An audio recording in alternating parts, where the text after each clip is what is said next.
Alors, la naissance ou le décès d'un être cher provoque un état émotionnel qui va ancrer l'événement dans notre mémoire. Il y a cependant des situations où une émotion négative est si intense que la mémoire de l'événement est totalement dégradée, déformée. C'est une mémoire qui devient pathologique. Les événements accompagnés d'émotions négatives, la peur, la tristesse, aussi bien que positives, le plaisir ou la joie, sont mieux mémorisés que les événements neutres. En ce sens, les émotions sélectionnent nos souvenirs en les renforçant. Par contre, dans le deuxième scénario, celui d'un stress particulièrement sévère, l'effet sur la mémoire de l'événement devient délétère, toxique. On bascule dans les mémoires traumatiques, pathologiques, qui sont le trouble du stress aigu, du stress post-traumatique et de certaines phobies. Le premier effet est de perturber la restitution de nos souvenirs. C'est par exemple le cas d'un examen qui est perturbé par le stress engendré par la situation. Le deuxième effet est de modifier l'utilisation des systèmes de mémoire en privilégiant l'automatisation, ce qui incontestablement a une valeur adaptative face à un danger. Par exemple, si vous êtes nez à nez avec un ours, vous êtes dans un état de panique et c'est la fuite qui prédomine sous forme de réflexe. Le premier levier vise à réduire l'affect négatif. On peut apprendre à réexaminer la situation. Si vous avez peur des araignées, eh bien vous pouvez reconsidérer le bien fondé de cette peur. Le deuxième de ces leviers vise à augmenter l'affect positif. On a par exemple de très belles expériences qui ont montré que se souvenir d'un événement agréable, se souvenir du bon temps en quelque sorte, ça a ce type d'effet. Cette augmentation de l'affect positif peut aussi être obtenue plus banalement par la consommation de boissons sucrées.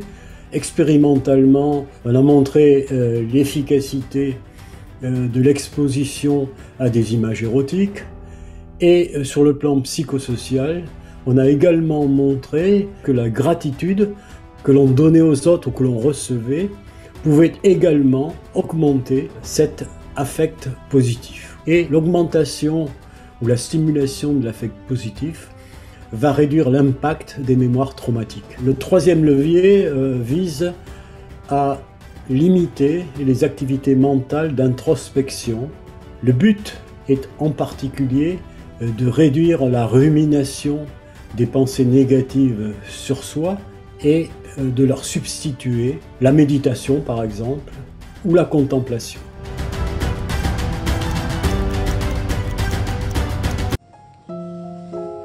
Nous avons essayé, nous aussi, d'implanter un faux souvenir dans la tête de quelques spécimens avec lesquels nous avions tourné une séquence dans un cinéma.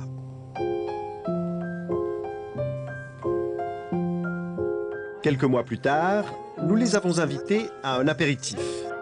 À cette occasion, nous leur avons raconté une fausse anecdote soi-disant survenue lors du tournage.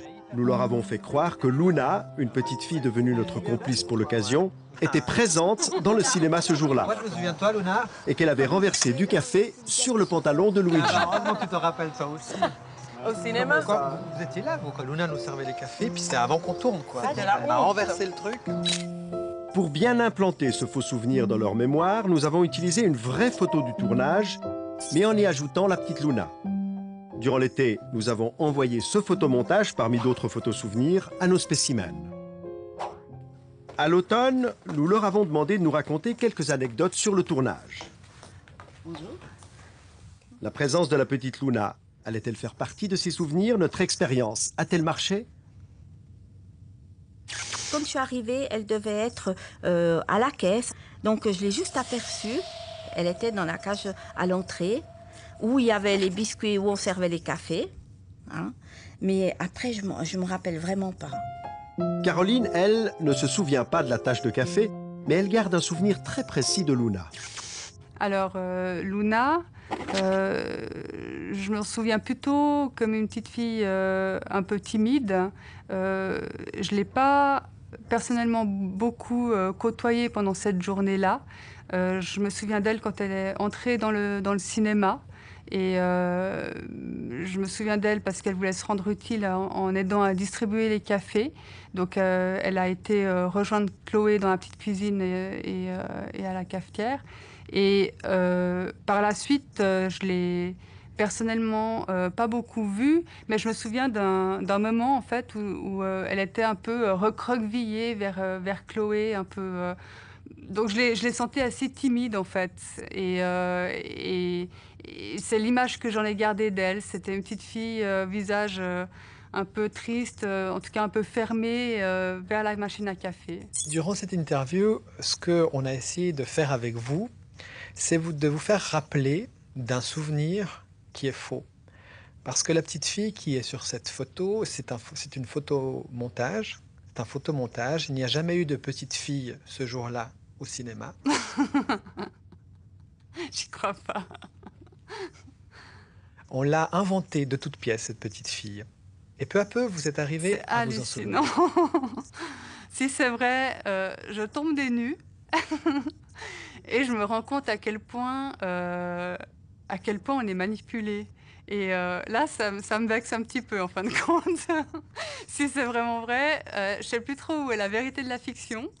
Et, euh, et je suis impressionnée de voir à quel point on peut croire à une histoire aussi facilement. C'est-à-dire que la manière dont ça a été discuté, qu'on en a reparlé, pour moi, ça avait vraiment eu lieu. Ça avait vraiment eu lieu, même si je l'avais pas vu moi-même. Et heureusement que j'ai pas essayé de faire croire que je l'avais vu moi-même, parce que sinon je me sentirais encore plus mal. Mais c'est comme si vous vous en rappeliez de cette petite Ah ouais, fille, ce complètement. jour-là. Complètement, tout à fait.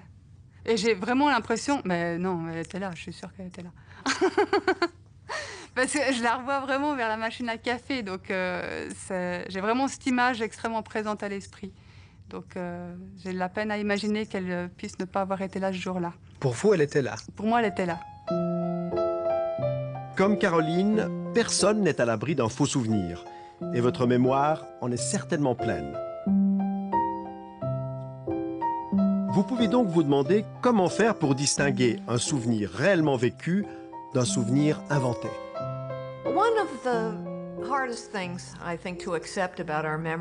L'une des choses les plus difficiles à accepter concernant notre mémoire, c'est que, sans vérification, il n'y a aucun moyen valable de savoir si un souvenir est vrai ou s'il est produit de l'imagination, des rêves ou d'un autre processus.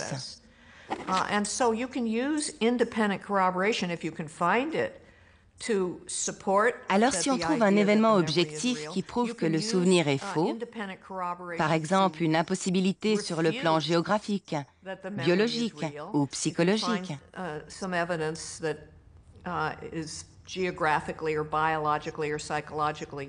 alors on sait que ce souvenir est inexact. Mais sans cet événement objectif, il est quasiment impossible de faire la différence entre un vrai souvenir et un faux.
Novembre 1945. C'est précisément à Nuremberg, dans la ville symbole du nazisme, que les Alliés installent leur tribunal international chargé de juger les crimes de guerre et les crimes contre l'humanité. L'un après l'autre, les accusés répondent à la question « coupable ou non coupable ».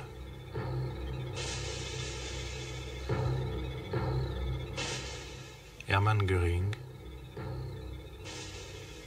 non coupable. Karl von Ribbentrop, non coupable. Wilhelm Keitel, non coupable. Julius Streicher, non coupable. Rudolf Hess, non coupable. Les États-Unis présentent le premier chef d'accusation. Tous les accusés ont participé, en tant qu'organisateurs ou en tant que complices, à un plan ourdi en commun et aboutissant à une conjuration criminelle ayant pour finalité de commettre des crimes contre la paix, des crimes de guerre et des crimes contre l'humanité.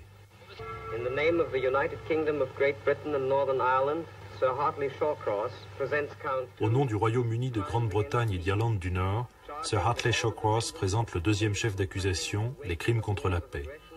Tous les accusés ont participé à l'élaboration et au déclenchement de guerres d'agression et sont coupables d'hostilités contraires aux traités internationaux et aux engagements pris par leur gouvernement.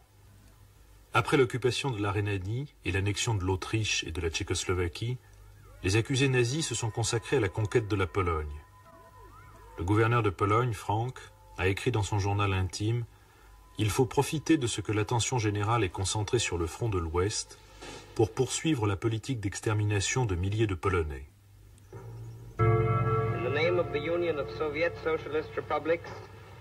Au nom de l'Union soviétique, le général Roudenko présente les 3e et 4e chefs d'accusation. Tous les accusés ont commis des crimes de guerre en Allemagne et dans tous les pays occupés par l'Allemagne.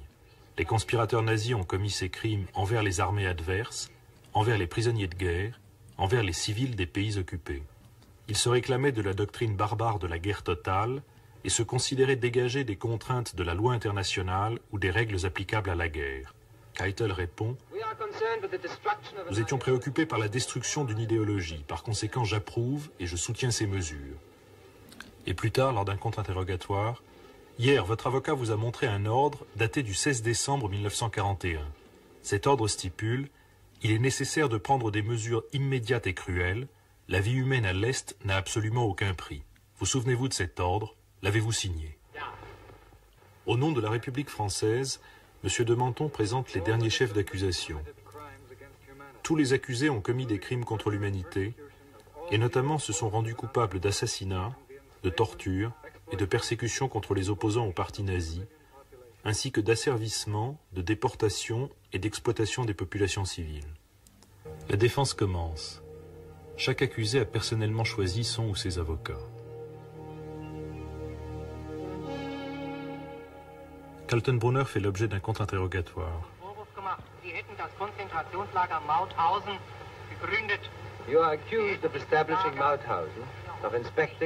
Vous êtes accusé d'avoir créé Mauthausen, d'avoir inspecté et visité ce camp régulièrement. Le témoin, M. Riegel, a témoigné vous avoir vu dans ce camp et même vous avoir vu inspecter les chambres à gaz alors que ces chambres à gaz étaient en opération. Ce témoignage est faux. Chaque camp de concentration dont je ne sais absolument rien a été créé par Himmler. Puis c'est au tour de Julius Streicher d'être contre-interrogé.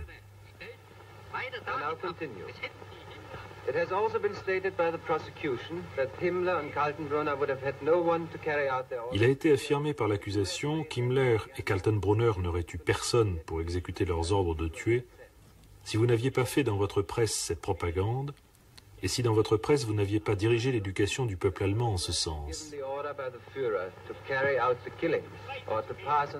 Je ne crois pas que ceux à qui Hitler avait donné l'ordre de perpétrer les massacres l'aient fait à cause de mes journaux. Le livre d'Hitler, Mein Kampf, existait, et c'est le contenu de ce livre qui a été la cause de tout. Puis c'est au tour d'Alfred Rosenberg d'être contre-interrogé. Votre ministère a-t-il obligé les gens à abandonner leur foyer, à partir en Allemagne et à travailler pour les Allemands? Il est vrai que la force fut utilisée, et il est indéniable que de terribles abus ont été commis. C'est enfin au tour de Göring d'être interrogé. À la fin de la réunion, vous avez utilisé ces mots, n'est-ce pas? Les Juifs allemands doivent payer comme sanction 1 milliard de marks, ainsi ces cochons ne pourront plus commettre de crimes. Oui. Continuez-vous d'affirmer que ni vous ni Hitler n'étiez au courant de la politique menée pour exterminer les Juifs?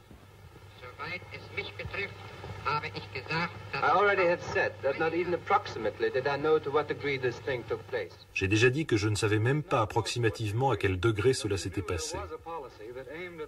Vous ne saviez pas à quel degré, mais vous saviez qu'il existait une politique qui tendait à l'extermination des Juifs.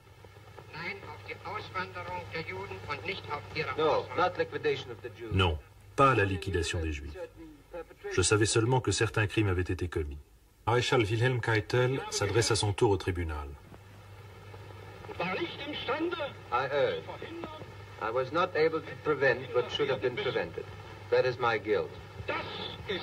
J'ai entendu dire que je n'ai pas été capable d'éviter ce qui aurait dû être évité. Voilà de quoi je suis coupable. Nous ne pouvons qu'espérer, à la lueur des causes, des méthodes désastreuses et des terribles conséquences de cette guerre, que naîtra pour le peuple allemand le nouvel espoir d'un meilleur avenir dans la communauté des nations. Le dernier accusé à parler est Hans Fritsch. Vous tous qui nous accusez n'attendiez rien de bon d'Hitler et vous êtes effondrés par l'horreur de ce qui s'est passé vraiment. Mais alors essayez de comprendre l'indignation de ceux qui attendaient quelque chose de bon d'Hitler et qui furent trahis. Je suis l'un d'entre eux.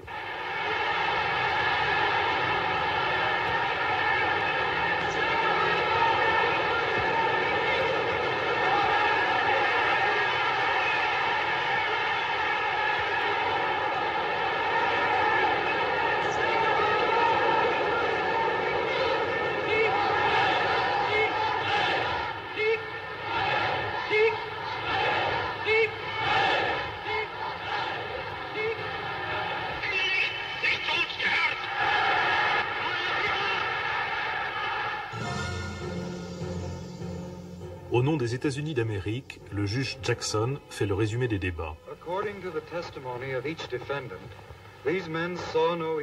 Selon le témoignage de chacun des accusés, ces hommes n'ont rien vu, n'ont rien dit, et rien n'a été dévoilé en leur présence. Si nous mettons bout à bout toutes les déclarations des accusés, il en ressort un portrait ridicule du gouvernement d'Hitler. Ce gouvernement était composé d'un homme, le numéro 2 du parti, qui n'a jamais rien suspecté du programme d'extermination des Juifs, bien qu'il ait signé de nombreux décrets antisémites. D'un numéro 3 qui n'était tout simplement qu'un Allemand moyen innocent, se bornant à transmettre les ordres d'Hitler sans jamais les lire, comme un facteur ou un coursier. D'un ministre des Affaires étrangères, ignorant des dossiers et très peu au courant des décisions de politique étrangère. D'un maréchal qui donnait des ordres aux forces armées, mais qui n'avait absolument aucune idée de leurs résultats en pratique. D'un chef de la sécurité qui s'imaginait que les fonctions de police de sa Gestapo et des SD se bornaient à diriger la circulation. D'un idéologue du parti qui n'avait aucune idée de la violence que sa philosophie pouvait engendrer en plein XXe siècle. D'un ministre de l'Intérieur qui ne savait même pas ce qui se passait dans son propre bureau, encore moins à l'intérieur de son propre ministère, et rien du tout à l'intérieur de l'Allemagne. D'un président de la Banque du Reich qui fut totalement ignorant de ce qui rentrait et sortait des coffres de sa banque. 1er octobre 1946. Le verdict rendu par le tribunal et lu par le président Lawrence. Wilhelm Hermann Göring. Hermann Göring, mort par pendaison. Rudolf Hess, emprisonnement à perpétuité. Joachim von Ribbentrop, mort par pendaison. Wilhelm Keitel, mort par pendaison. Hans Kaltenbrunner, mort par pendaison. Alfred Rosenberg, mort par pendaison. Hans Frank, mort par pendaison. Wilhelm Frick, mort par pendaison. Julius Streicher, Julius Streicher, mort par pendaison. Fritz Saukel, Fritz Saukel, mort par pendaison. Alfred Jodl, Alfred Jodl, mort par pendaison. Arthur Seyss, Seyss-Inquart, mort par pendaison. Walter Funk, Walter Funk, emprisonnement à perpétuité.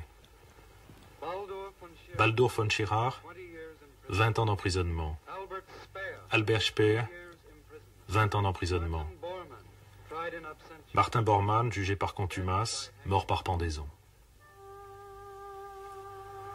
En se suicidant, Hermann Göring échappa au verdict du tribunal de Nuremberg. Le 16 octobre 1946, 3 échafauds tendus de noir furent dressés dans le gymnase de la prison de Spandau.